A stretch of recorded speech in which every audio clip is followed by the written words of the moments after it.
umpisahan na natin mga kababayan ko. Oo, ha, wag nyo lang i-AI ha, Marijo ha. Oo, Arnold Lopez ha. Wag lang AI ha. Paquito Gardo ha. Wag kayo magdagagano. Putik na yan, pagka nag-AI kayo hindi naman nalalayo yung mga itsura namin, bakit i-AI nyo pa? Kunin nyo na yung aming mga pagmumukha. Yung original, oo. Yung hindi katulad ni Banat Bay na halos kunin na siya ng langit. Ay impyerno pala, impyerno. Diba no? Oo, Joseph Agbayani. Eto na. Sara Duterte. Abay, naging Madam Auring. Si Sara Duterte ba siya na ang papalit kay Madam Auring? Si Sara Duterte ba magiging reyna ng mga manghuhula? Mga kababayan ko, iba yung mga panghuhula niya. Dinaig niya pa yung mga manghuhulang ginawang hanap buhay nila. Si Sara, mga kababayan ko, dinadaig na si Nostradamus. Biruin ninyo yung mga manghuhula diyang mga bakla at saka yung mga mukhang ewan. Oo, na laging palpak naman yung mga hula nila, si Sara Duterte, 2022, 4 na taon. Oo, nahulaan niya yung mga bakla dyan na mga nanghuhulang manghuhula at saka yung mga babaeng manghuhula na sinusumbong naman sa tulpo, mga kababayan ko, 1 year. Diba? Fresh na fresh Oo, madaling manghula. Si Sara, 2022 pa. Diba? Ito na mga kababayan, Sara Duterte, ang bagong Madam Auring. Pasok! Reaksyon ng Malacanang sa ilang pahayag ni na Vice President Sara Duterte at Davao City Congressman Paulo Pulong Duterte. Kabilang dito naman ang usapin ng umano'y kakulangan sa paghahanda ng pamahalaan sa banta ng digmaan sa Middle East at ang pag-aresto kay dating Pangulong Rodrigo Duterte. May report si Brigada Maricar Sargan, i-brigada mo. Ayan na! Live report. Ayan na Hazel Corpus sa mga bagong dating Aiden Labagres. Huwag niyong kakalimutan yan. Isa-isang sinagot ng Malacanang ang mga pahayag ni Vice President Sara Duterte at Davao City 1st District Representative Pulong Duterte. Kaugnay ito sa mga isyu ng umano'y kakulangan sa paghahanda ng pamahalaan sa nangyayaring digmaan sa ilang parte ng Middle East at sa pag-aresto kay dating Pangulong Rodrigo Duterte. Isang taon na ang nakararaan. Kahapon, sinabi ng Vice Presidente na naririnig na umano ang posibilidad ng gyera mula pa noong taong 2022. Alak ka, may bumubulong sa kanya! Malupit! Malupit to Nicolas De Choco Malupit! Lenlen Tupas. Si Sara Duterte may bumubulong sa kanya. May bumubulong shine na hindi natin nakikita. Lenlen, tama yung narinig mo, Benje. May bumubulong sa kanya, Romel Snoop, na hindi natin nakikita. Taong 2022 pa raw, mga kababayan. Malupit ito si Sara. Mukhang logi yung mga manghuhula rito. Mukhang may kakampi si Sara Beruin nyo, 2022 pa lang. Vice Presidente na naririnig na umano ang posibilidad ng gyera mula pa noong taong 2022. Grabe, Kaya dapat naganda na ang pamahalaan noon pa lang. 2022 pa lang daw, mga kababayan, naririnig niya na. Ibang klase kapangyarihan ni Sara. Ibang klase! Sabi rito ni Mario Cornel ikaw rin ba, Mr. Mike, yung nag-vlog sa car? Wala kasi eyeglass ka, di kita nakilala. Opo, nagbablog din ho ako Mr. Mario Cornel. Kasi pagkatapos ng live natin, nagga-grab driver ako. Vlogger sa umaga, grab driver sa gabi. Hanggang hapon pala, pag after lunch, grab driver na ako hanggang gabi, hanggang pag-uwi. Tapos pag-uwi, magbablog uli ako. Ha? Oh, eto na, mga kababayan. Oh. Sagot dito ni Palace Press Officer Claire Castro, Na? kung may ganitong impormasyon ang Vice Presidente, Oo. bakit hindi umano ito agad ipinaalam sa Pangulo at sa mga kinauukulang ahensya ng pamahalaan? Oo nga naman. Kung may alam pala si Sara nga naman, ano? Kung totoo, ano? Sabi nga niya nung una mga kababayan, oo, yan din yung ano nung lumabas si Saldico, kaya nga na-discover namin yan si Saldico kasi dyan namin ginamit yung confidential fund ko Alam niyo yung mga kababayan, yung nangyayari na ginagawa niya na ng kwento. Magaling si Sara, no, sa ganon. Yung mema lang. Oo. Mema sabi lang. Oo. Sige, tuloy. Tandaan po natin, noong 2022, nangangampanya po sila pareho Oo nga. ni Pangulong Marcos Jr. Uniteam sila. Tama. May nabanggit po ba siya sa Pangulo patungkol Oo. dito? May nabanggit po ba siya sa DND patungkol po dito? Oo. Dahil kung alam niya na po ito, Oo. malamang ay meron siyang sariling bolang kristal. Putik. Hoy, Sara! Daig mo pa dapat nasa Quiapo ka. May bolang kristal ka raw ba? Alam mo ba ibig sabihin nun pag sinabihan ka na may bolang kristal ka? Isa kang dakilang manghuhulang luka-luka. Ha? Grabe yung banat sa ni Attorney Claire. Baradong-barado ka. Si totoo lang mga kababayan ko, di ba? May bolang kristal ba si Sara? O baka naman kakahagod ng ulo. Ulo ni Bato. Ano? Para bang ano? Oo. Perlas na bilog. Huwag kang tutulog-tulog. Sabihin mo sa akin ang sagot. Baby, bobo! Si Sara Duterte.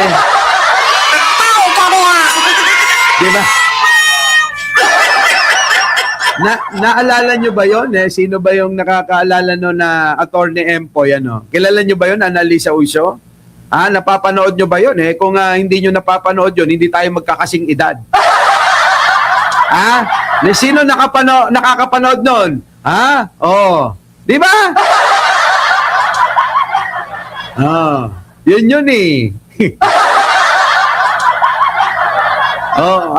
sino nakakaalala nun? Nako, bolang kristal. Sabihin mo sa akin ang sagot. Baby, bobo, si Sara Duterte. Eto na. Di ba, no? Vicky Abando, no? Sabihin mo sa akin ang sagot. Baby, bobo, si Sara Duterte. So, kung siya may alam as early as 2022 Oo nga. at hindi man lang niya ito binanggit diretso sa ating mga kababayan, Oo nga. sino ang hindi nagtrabaho? Correct! Yan mga kababayan ko Yung alam mo na, tapos bigla kang magbibida-bida, mababack to you ka. Oo. Di ba? Ulitin natin. Yung alam mo pala, tapos, nagbibida-bida ka, hindi mo sinabi, mababack to you ka. Yan ang ngayon ang nangyari kay Sara Duterte. Back to you. Ano ka ngayon, Sara? Di ba? Yan ang sinasabi ko. Puro ka lang pabida. Wala ka namang tinatrabahong hayop ka. Sino ang walang ginawa? Si Sara Duterte. Si Sara Duterte na walang ginawa kundi kumoda, pabida-bida pa, manira na manira. Tapos, tanungin nyo kung mayroong ginawa, wala pong ginawa. Hindi po ba obligasyon niya bilang Vice Presidente Tama po. na ito ay ipaalam sa ating otoridad? Para man lang ang ating mga kababayan, katulad ng sinasabi niya, ay nakapaghanda. Oo nga. Kung hindi niya to sinabi, Oo. definitely, this is a breach of public trust. Oo nga. Bubo to Bubo. The breach of public trust. Kita nyo? Kayong mga DDS, alam niya pala pero hindi kayo pinag-ingat pero kayo'y kuda ng kuda. Yung mga OFW na ngayon hindi naman umuwi, sabi nila tulungan daw sila ng gobyerno. Eh kung yan sinabi ni Sara dahil alam na pala niya, eh bakit hindi niya sinabi sa inyo? Eh di ginawa kayong tanga. Nakikinig ba kayong mga OFW na mga ngaw-ngaw ng ngaw-ngaw? Oh, kasalanan ni Sara Duterte yan. Oo, nagbibida-bida ha. Oo, feeling may alam. Nagbibida-bida, akala mo, may utak. Pero wala naman laman. Yan po napakadali lang ho isipin, mga kababayan ko. Napakadaling isipin. Boss Mike, sino ba sa Batibot ang nagsabi noon? Bolang kristal na bilog. Huwag tutulog-tulog. Sabihin mo sa akin na sagot. Baby, bobo. Si Sara Duterte. Yan yun. Bobo. Ang idol ng mga DDS, bobo, tanga.